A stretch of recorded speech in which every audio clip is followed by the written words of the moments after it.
আজকে আমি তোমাদেরকে আবারও স্বাগত জানাচ্ছি আমার এই ক্লাসে। তোমরা যে যেখানে আছো আশা করি নিরাপদে আছো। তোমরা এখানে একটি বৃক্ষের ছবি দেখতে পাচ্ছ, মূলত এটি একটি প্রকৃতির ছবি।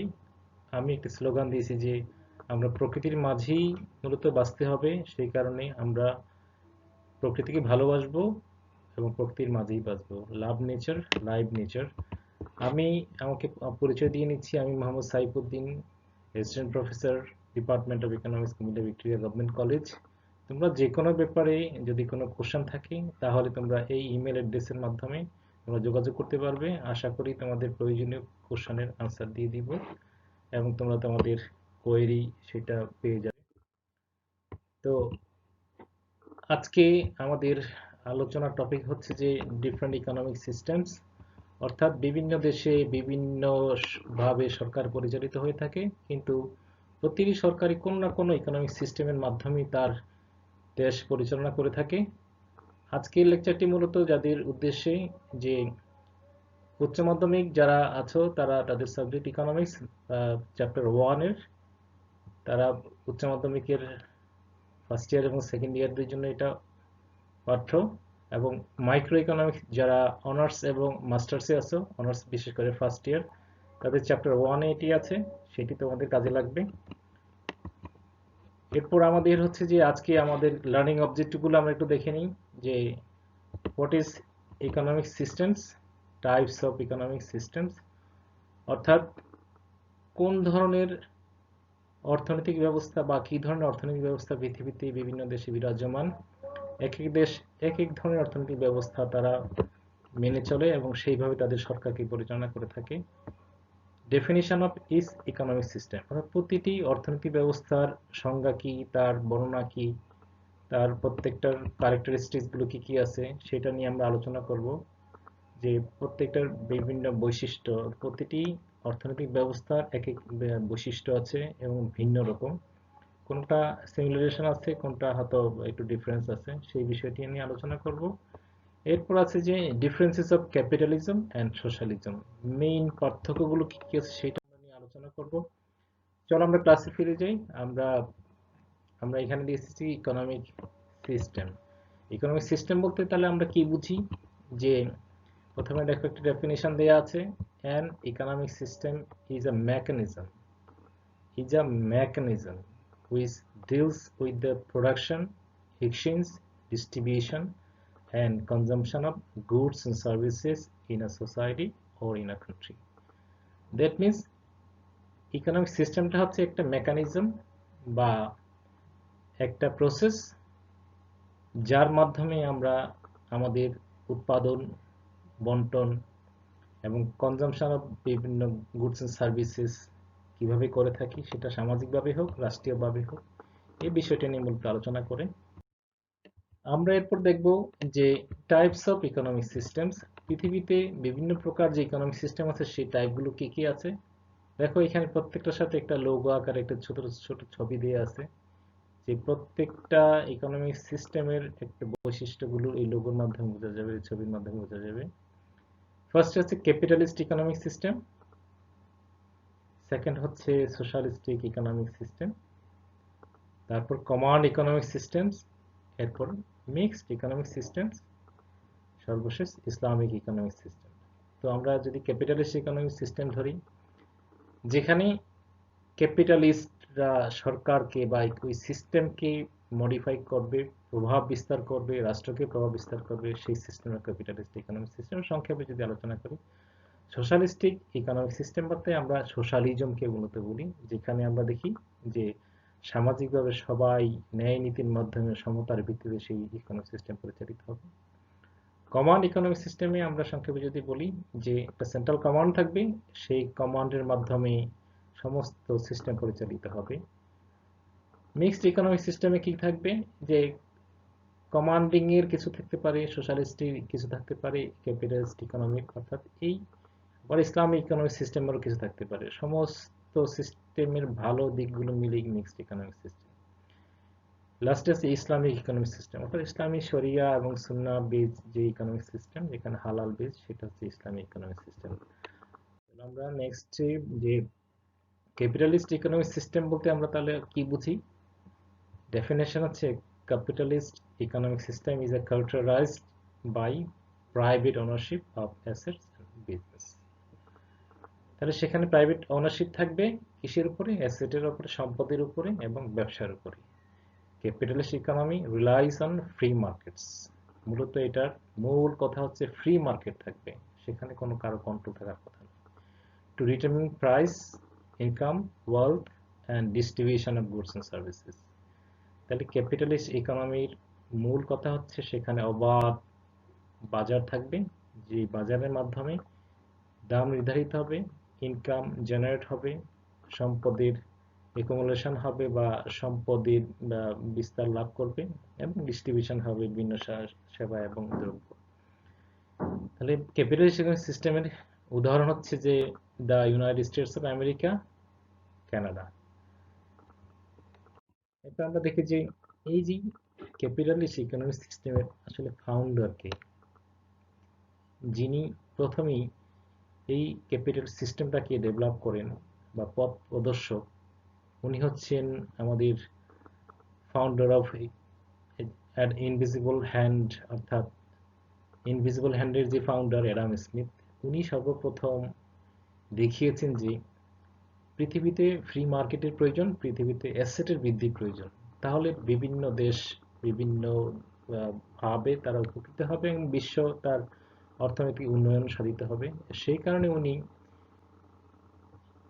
অর্থাৎ Adam Smith argued against mercantilism and was a major proponent of laissez-faire economic policies। অর্থাৎ যেখানে মার্কেন্টাইলিজম ছিল, অর্থাৎ সেই সময়টাতে কি করতো যে মাত্র ইউরোপিয়ান গুটি কয়েক দেশ, তারা বিভিন্ন দেশের সাথে ব্যবসা করতে একচেটিয়া ভাবে, তারাই লাভবান হতো কিন্তু অন্য দেশ লাভবান হতে পারতো না। সেই কারণে সম্পদের বিস্তার কেবল, অর্থাৎ সম্পদ তাদের দেশেই বাড়তো।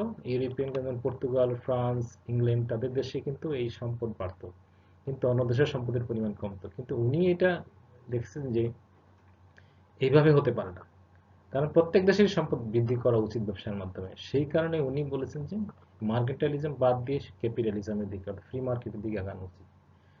In his first book, The Theory of Moral Sentiments, Smith proposed the idea of an invisible hand, the tendency of free markets to regulate themselves by means of competition, supply and demand, and self-interest। অর্থাৎ যেখানে একটা free market থাকবে, সেখানে supply and ডিমান্ডের মাধ্যমে দ্রব্যের দাম নির্ধারিত হবে এবং মানুষ তার ব্যবসায়ীরা সাপ্লাই করবে এবং যারা কনজিউমার তারা ডিমান্ড করে তাদের প্রয়োজনীয় চাহিদা এবং যোগান মিটিয়ে মিটিয়ে উৎপাদন ব্যবস্থা সক্রিয় রাখবে।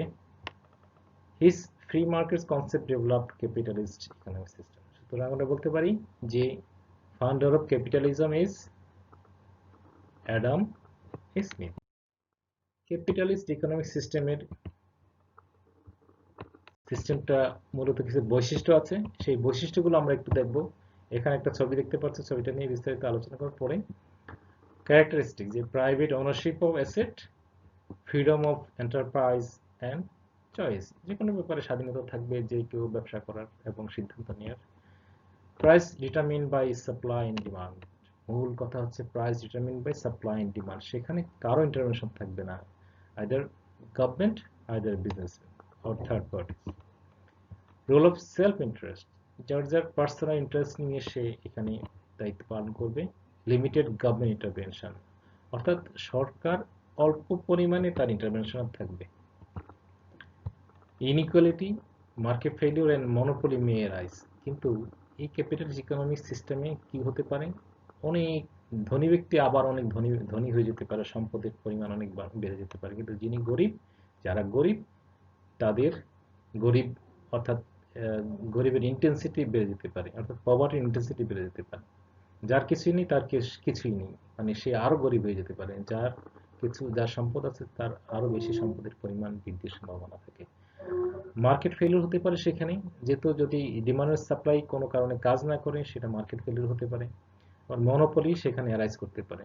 যেমন এখন অনেক ক্ষেত্রে হয়তো মনোপলি আছে কিন্তু সরকার সেটা দেখছে বলে মনে হয় না, আবার অনেক সময় ইন্টারভেন করেও থাকে। তো আমরা দেখি যে ক্যাপিটালিস্ট ইকোনমিক সিস্টেমের, দেখো এই যে ছবিটা দেখতে পাচ্ছ, এই ছবিতে আমরা দেখি যে একজন বিগ ম্যান, তার মানে সে হচ্ছে একজন ক্যাপিটালিস্ট। কেন?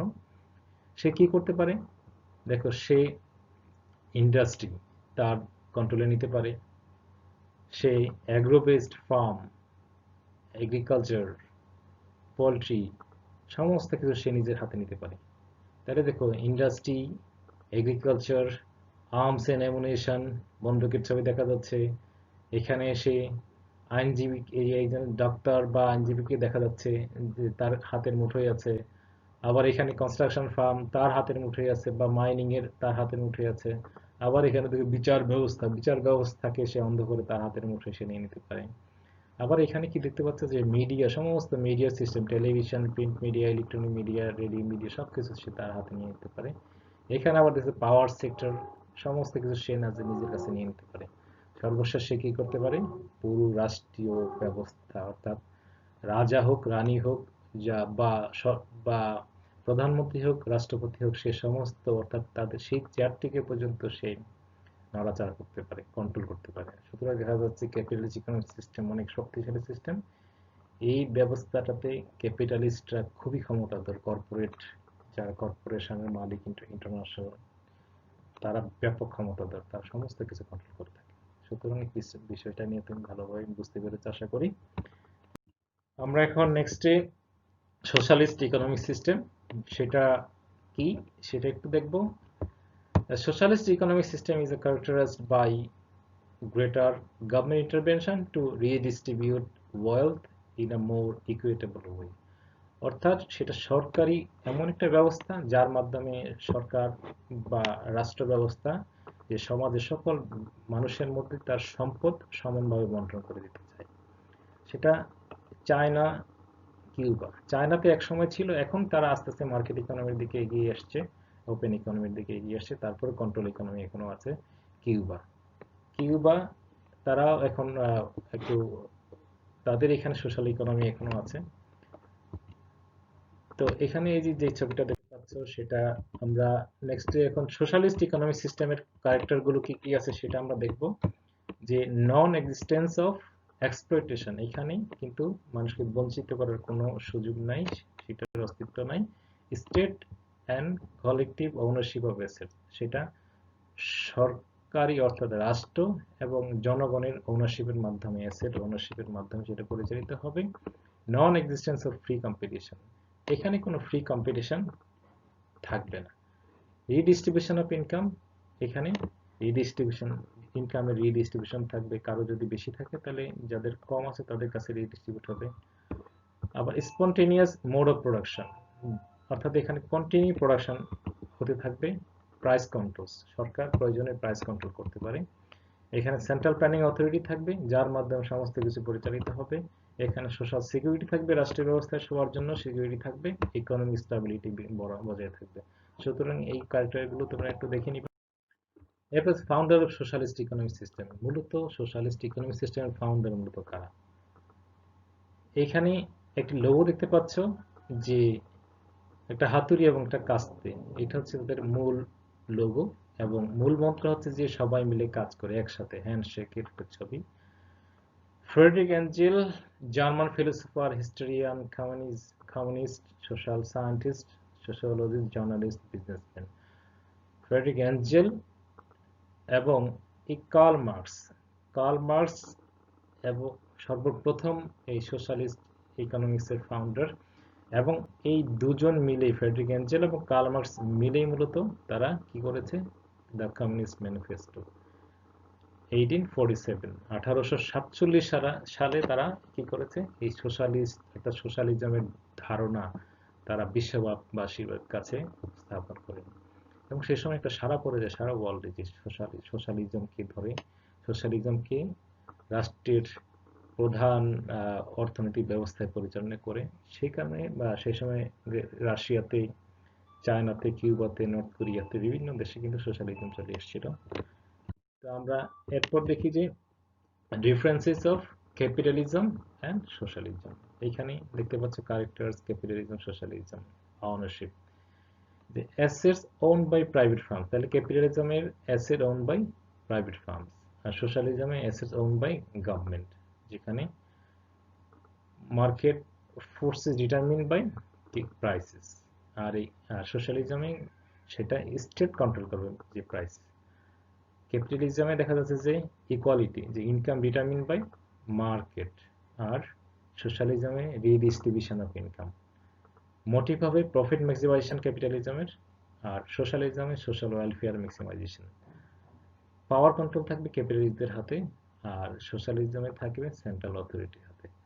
Efficiency, private firms operate efficiently আর state firm operate less efficiently. ট্যাক্সের সিস্টেম থাকবে ক্যাপিটালিজমে রিগ্রেসিভ ট্যাক্স ইন নেচার, আর সোশ্যালিজমে থাকবে progressive tax in nature. Advantage কি? Dynamic, innovative and GDP driving economy থাকবে ক্যাপিটালিস্ট ইকোনমিক সিস্টেমে। সোশ্যালিজমে থাকবে promotion of equality and try to tackle market failure. Disadvantage থাকবে যে ক্যাপিটালিজম মনোপলি হতে পারে, ইনইকুয়ালি হতে পারে, মার্কেট ফেইলি হতে পারে। আর সোশ্যালিজমে ইনএফিসিয়েন্সি অফ স্টেট ইন্ডাস্ট্রি হতে পারে। সুতরাং এই বিষয়টা তোমরা ভালোভাবে দেখে নিও। আমরা এখন দেখি যে পিকচারের মাধ্যমে ক্যাপিটালিস্ট ইকোনমিক সিস্টেম এবং সোশ্যালিস্ট ইকোনমিক সিস্টেম। সোশ্যালিজমে দেখা যাচ্ছে যে আমরা হ্যান্ডশেকের মাধ্যমে, অর্থাৎ একে অপরে মিলেই কিন্তু আমরা রাষ্ট্র ব্যবস্থা পরিচালনা করতে চাই, বিশ্ব ব্যবস্থা পরিচালনা করতে চাই।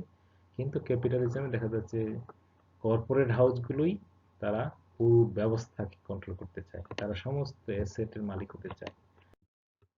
আমরা এখন দেখি যে command economic system. Command economic সিস্টেমের ডেফিনিশনটা কি?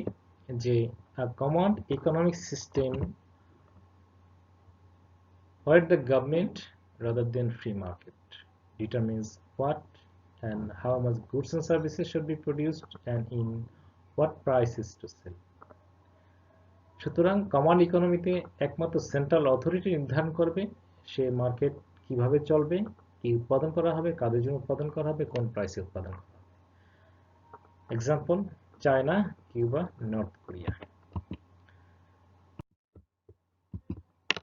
এখানে কমান্ড ইকোনমিক সিস্টেমের যেই ক্যারেক্টারগুলো আছে আমরা একটু দেখে নিই। Industries owned and managed by central authority. Prices of all goods and services controlled by government. Central authority may provide equitable distribution of income. Inefficiency may arise. Less alternatives of goods and services. Less freedom of people. সেখানে control থাকবে, less freedom থাকবে। Founders of command economy. Founders of command economy, that means Russia. Russia হচ্ছে যে in 1917 the then Russian President Vladimir Lenin created the first communist economic system or command economy. সুতরাং 1917 সালে সর্বপ্রথম রাশিয়ার president Vladimir Lenin উনি তার দেশেই command economy অর্থাৎ কমিউনিস্ট বেসড কমান্ড ইকোনমি চালু করেন। Lasting this command economy from 1930s till the late 80s, 1980 দশক পর্যন্ত সেটা বজায় ছিল। এরপর নর্থ কোরিয়া, মানে after world war president Kim second Sung created the world's most centrally planned economy. It created food shortages, malnutrition, and severe mass starvation. Most state resources go into building up of military. সুতরাং military স্থাপনার উপর ব্যয় করতে গিয়ে তাদের অবস্থা খারাপ হয়ে গিয়েছিল। লিবিয়াতে মোহাম্মদ গাদ্দাফি 1969 সালে সে কমান্ড ইকোনমি চালু করে এবং সে পরবর্তীতে reforming to create free market economy, but assassination halted these plans. চায়নাতে সেকেন্ড ওয়ার্ল্ড এর পরে মাও জেদুং এর নেতৃত্বে কিন্তু society ruled by communism. He enforced strictly planned economy. The current leaders have been moving and opening up market-based economy. এখানে দেখো যে command ইকোনমির যে পাঁচটা ক্যারেক্টার আছে। The number one, the government creates a central economic plan. Number two, the government allocates all resources according to the central plan. The central plan sets the priorities for production of all goods and services. Number four হচ্ছে the government owns monopoly businesses. The number five হচ্ছে the government creates laws, resolutions and directives to enforce the central plan. অর্থাৎ central authority যা করবে সেটাই enforce করতে হবে। আমাদের সামনে যে উদাহরণ অর্থাৎ কমন ইকোনমিক সিস্টেমের নর্থ কোরিয়ান প্রেসিডেন্ট, সে কমন ইকোনমিক সিস্টেম এখনো তার মানে আধিপত্যের সাথে সে চালু রেখেছে।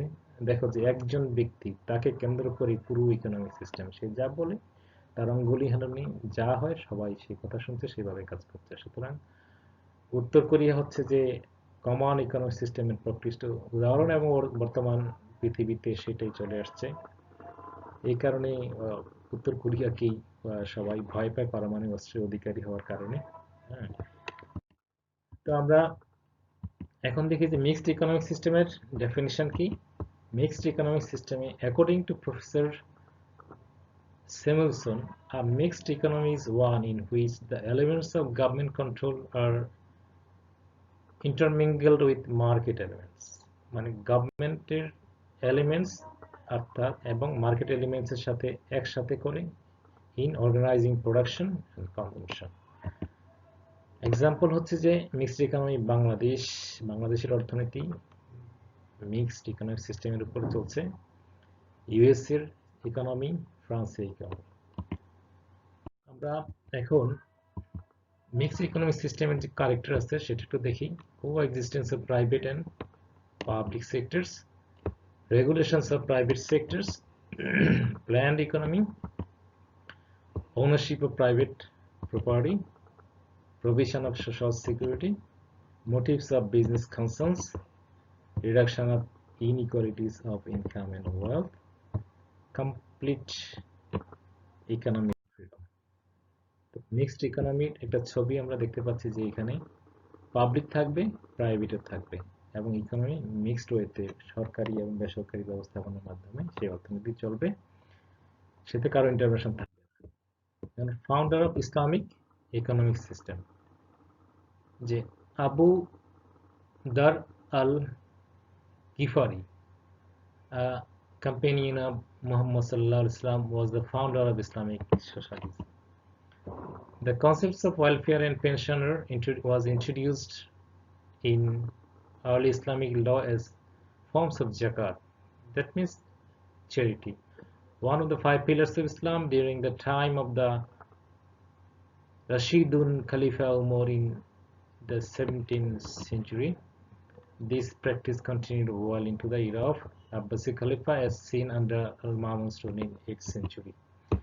For example, the taxes including zakat and jizya collected in the treasury as an Islamic government are used to provide income for the needy, including the poor, elderly, orphans, widows, and disabled. According to Islamic jurist Al-Ghazali, the government was also expected to stockpile food supplies in every region in case of disaster or famine occurred. তার মানে সেই সময়েও এই ব্যবস্থা নেওয়া হয়েছিল। Khalifa is thus considered the world first major state। আমরা Islamic economic সিস্টেমের তার ডেফিনিশন কি। The Islamic economic system is the collection of rules, values, and codes of conduct based on the Holy Quran and Sunnah that organize economic life and establish relationship of production in Islamic society or country। বর্তমানে Malaysia, UAE এবং Bahrain Islamic Sharia based economic সিস্টেমের উপর চলে আসছে। Islamic economic সিস্টেমের যে বৈশিষ্ট্যগুলো, system based on Quran and Sunnah, holistic economic view, অর্থাৎ সেটা পবিত্রতা থাকবে ব্যবসার মধ্যে, personal ownership of wealth is relative, market mechanism works by Islamic norms, competition in business is controlled by Sharia, profit motive is based on halal, অর্থাৎ হালাল এর উপর হালাল ব্যবসা হতে হবে, application of the equity income distribution, এখানেই দেখতে পাচ্ছি যে হালাল অর্থাৎ সেটা সম্পূর্ণ বৈধ হতে হবে, Islamic Sharia based economic system হতে হবে।